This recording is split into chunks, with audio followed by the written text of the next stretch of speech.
Okay, here's Ruby, Elizabeth, and Frankie on their first day of school. You guys want to wave to Daddy?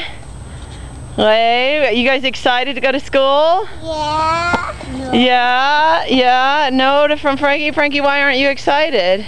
Oh, I don't want to go to school. Oh, there's Ruby. Ruby, how did you end up with purple eyeshadow on your eye for the first day of school? Purple eyeshadow?